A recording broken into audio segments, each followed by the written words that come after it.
কেমন আছো তোমরা সবাই? আশা করছি তোমরা সকলে খুব ভালো আছো। তোমাদের আশীর্বাদে আমরাও কিন্তু বেশ আছি।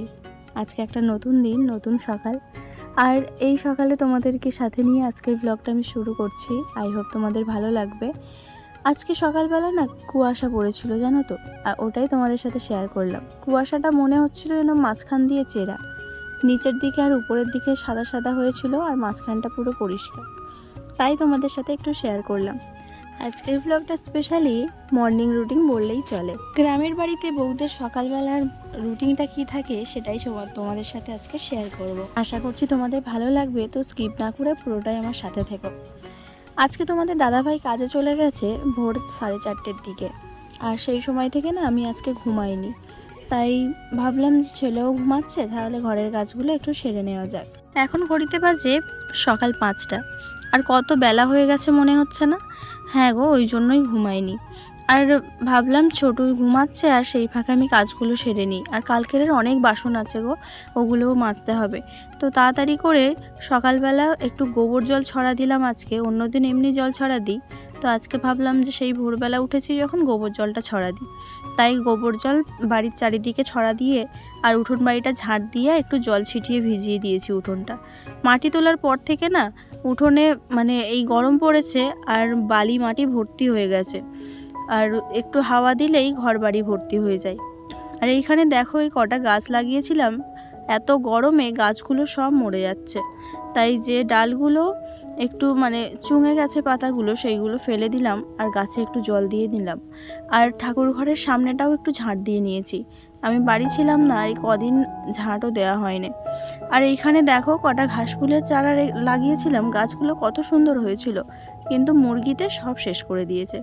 তাই ভাবলাম গোড়া আছে যখন, আবার হয়তো ডাল গজাতে পারে, ওই জন্য একটু জল দিয়ে দিলাম। আর একটা গোলাপ গাছেও জল দিয়ে দিলাম। সেই কাজের সাথেও এই সব কাজগুলোও অ্যাড করে নিয়েছি।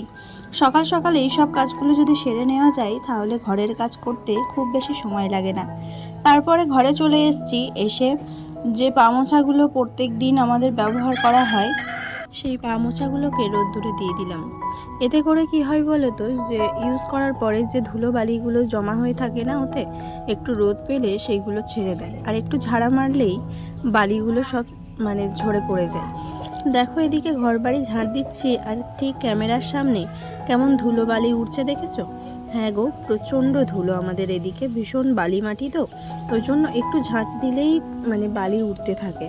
আমার ঘর বাড়ি পরিষ্কার করলে একদিনের বেশি পরিষ্কার থাকেই না, ওই জন্য আমাকে প্রত্যেক দিন ঘর বাড়িগুলো পরিষ্কার করতে হয়। আর যেই সময় 3-4 দিন পরিষ্কার করা হয় না, তারপরেই আমাকে ডিপ ক্লিনিং করতে হয়, নাহলে ঘর বাড়ি আর দেখার অবস্থায় থাকে না। এই বাপের বাড়ি কদিন গেছিলাম, বাড়িতে এসে দেখছি ঝুল পড়ে পুরো বারান্দাটা ভর্তি। আর তুমি যদি আজকে ঝুল ঝাড়ো, কালকের মধ্যে দেখবে আবার মাকড়সার জাল বানিয়ে দিয়েছে, এইরকম একটা ব্যাপার। আর এখানে একটুখানি যদি ঝড় বৃষ্টি হয়, আর ধুলোবালির তো অভাব নেই, সব এসে ঘর বাড়ি ভর্তি হবে, আর পরিষ্কার করে পাগল হতে হবে, এই একটা ব্যাপার। তো যাই হোক, চলো, কালকে তো অনেক বাসন পড়েছে, সেই বাসনগুলো রাত্রিবেলার মাজা হয়নি। বাথরুমের মধ্যেও আছে অনেকটা, আর এই বড় হাঁড়িতে করে রান্না হয়েছিল, তাই বড় হাঁড়িটাকে বাইরে বের করে দিলাম, ওটা বাইরেই মাজবো। আর যেহেতু কালি হাঁড়ি, ওই জন্য আর ঘরের ভিতরে মাজবো না। তো কিছু বোতলের জল নেই, বুঝলে তো। আর এই যা গরম পড়েছে, জল যদি ফ্রিজে না দিয়ে রাখা হয়, তাহলে আর জল খেলে তৃষ্ণাও মিটবে না। ওই জন্য কিছু বোতলে জল ভরে আর ফ্রিজে রেখে দেব। আর কালকে আমাদের বাড়িতে কারেন্ট ছিল না, ওই জন্য আর ফোনটা চার্জেও দেওয়া হয়নি। আর সকাল থেকে উঠেই তো ভিডিও করতে শুরু করে দিয়েছি, চার্জও বেশি নেই। আর এই দেখো, আমার এইখানটার অবস্থা তো খুব ক্যাচাল হয়ে আছে। এটা পরিষ্কার করতে গেলেই আজকে আমার 1 ঘন্টা সময় লাগবে।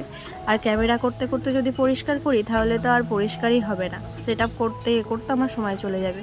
তো দেখো কি অবস্থা হয়ে আছে। তো এগুলো পরিষ্কার করে স্নান টান করে তারপরে আবার আসছি। আমার সমস্ত কাজ কমপ্লিট হয়ে গেছে, আর স্নান টান করে চলে এসেছি পুজো করতে। হিন্দু ধর্মে সকালবেলা পুজো করাটা খুব শুভ বলে মনে করা হয়। আর সকাল সকাল পুজো করলেও দেখবে পজিটিভ এনার্জি বাড়ির মধ্যে সব সময় ঘোরাফেরা করে। আর ঘর বাড়ি পরিষ্কার থাকলেও এটা লক্ষ্মীশ্রী বজায় রাখে। আর সকালবেলা পুজো করলে দেখবে মনটাও অনেকটা ঠান্ডা থাকে, আর ঠান্ডা মাথায় সমস্ত কাজকর্ম করা যায় বা যে কোনো সিদ্ধান্তও নেওয়া যায়। তো যাই হোক, আমার সমস্ত কাজ কিন্তু হয়ে গেছে। আর এখন ঘড়িতে খুব একটা বেশি সময় কিন্তু হয়নি। আর দেখো কত ফুল ফুটেছে, এগুলো সব কিন্তু আমি যে গাছ লাগিয়েছি সেই গাছেরই ফুল। তো চলো, আমার কিন্তু পুজো দেওয়া হয়ে গেছে। যেরকম পেরেছি সেইভাবেই আমি আজকে ঠাকুর সেবা দিলাম। তোমাদের কেমন লাগছে অবশ্যই কমেন্টে জানাবে। আর পুজো দিতে আসলেই আমার 1 ঘন্টা টাইম লাগে, পাক্কা 1 ঘন্টা। দুটো ঠাকুরঘর পরিষ্কার করা, সেই সব থালা বাসন মাজা, ঠাকুরকে মনের মতো করে গুছিয়ে ফুল দেওয়া, পুজো দেওয়া, এগুলো করতে করতে আমার 1 ঘন্টায় টাইম লেগে যায়। যাই হোক, পুজো টুজো সেরে আর চলে এসেছি যে বাসনগুলো মেজে এখানে উপুট করে রেখেছিলাম জল ঝরানোর জন্য, সেই বাসনগুলোকে জায়গা মতো রাখতে। আর এদিকে মাকে বলেছিলাম যে ছোটদের একটু কিছু খাইয়ে দিতে, তাই মা খাইয়ে দিয়েছিল। আর সেই বাসনগুলোও মাজা হয়ে গেছে। আর এদিকে দেখো, ওর দাদা বিস্কুট ভরছিল আর ও প্যাকেটে কিছু বিস্কুট ছিল, সেইগুলো নিয়ে নিচে ফেলে দিয়েছে। তারপরে যেই বলেছি বিস্কুটগুলো কোটোতে ভর্তি করে দাও, তাই এইভাবে কোটো ভর্তি করছে। আর এই সব জিনিসপত্র না সকালবেলা যদি গুছিয়ে রাখা যায় তাহলে সারা দিনের কাজটা অনেকটাই হালকা হয়ে যায়। আর যেহেতু আমি রাত্রিবেলা সমস্ত বাসন মেজে রাখি, তাই সকালবেলা উঠে এতটা দেরি হয় না বাসনপত্র গুছিয়ে রাখতে। আর সেই দিন তো কম বাসন থাকে, ওই জন্য তাড়াতাড়ি করে গুছিয়ে নেওয়া যায়। আর আজকে যেহেতু আমি একটু তাড়াতাড়ি উঠেছি, তাই সময়ের সাথে কাজগুলোও মেকআপ করে গেছে, কোনোটাতেই দেরি হয়নি আমার। আর দেখবে বন্ধুরা, যদি রান্নার আগে সমস্ত জিনিসপত্র গোছানো থাকে তাহলে রান্না করতেও সুবিধা হয় আর জিনিসপত্র নিতেও সুবিধা হয়। আর দেখবে রান্নার পরে আর গোছানোর ঝামেলাটা সেরকম আর থাকে না।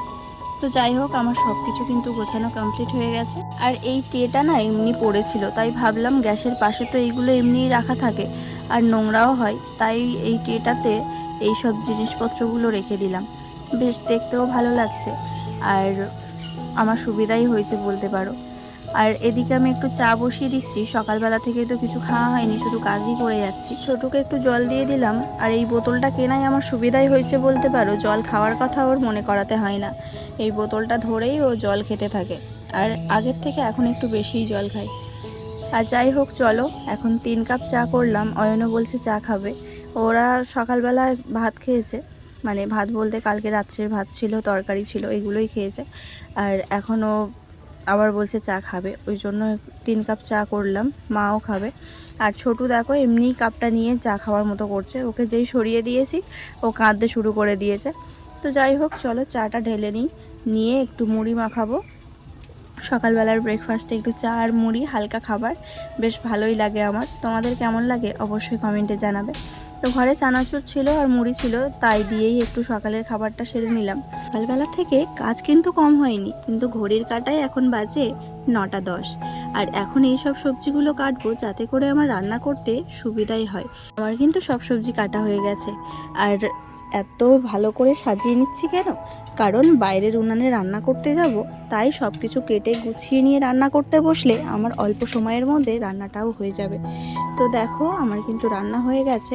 আর এই গরমে উনানের মধ্যে রান্না করতে যে কত কষ্ট হয়, তা যারা উনানে রান্না করে এই গরমে তারাই বোঝে।